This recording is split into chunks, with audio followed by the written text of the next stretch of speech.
one I had was a spare rib, and it was just a little overcooked, a little dry around the edges.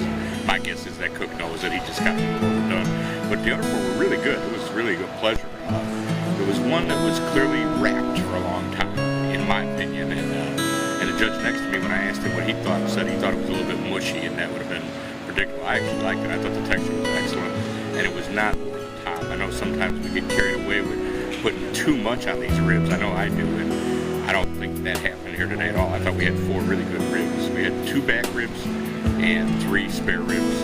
I didn't see anybody really notice any difference between any of them. All right, well, we just did the pork. It's a little more difficult because the pork doesn't have the sauces and the rubs in The it. next category coming in is beef brisket.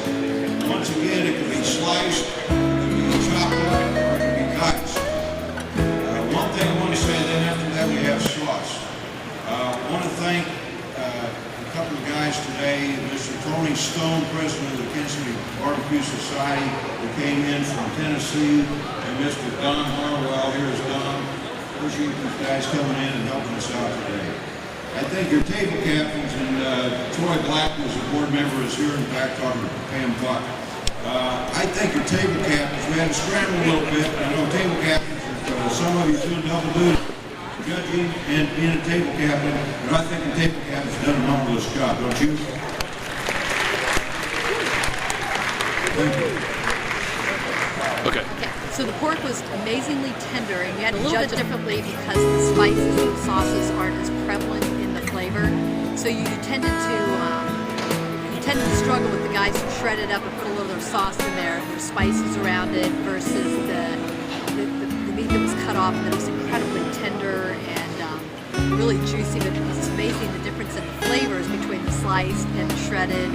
And so it made it a little difficult. So you really, in fact, I just got my first corrective because I changed a score on one of mine after I thought about it, and they realized that I wasn't judging one against the other, but you judge each one individually for itself. So that's really kind of neat to learn this while you're also judging something so important to these guys. We just got done judging pork here at the American Royal Invitational, and I was really, boy, there was some good ones. It was really good. Thank you. Being that we're here in Kansas City, we saw some sliced pork, which was pretty interesting.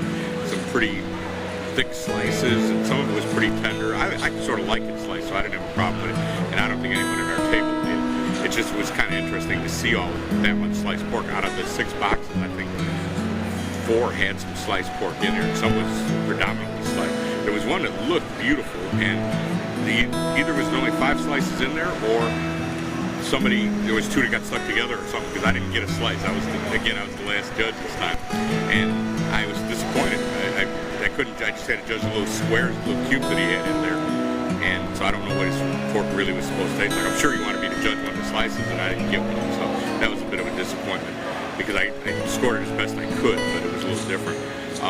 One thing I'm surprised about, how many people are using parsley boxes.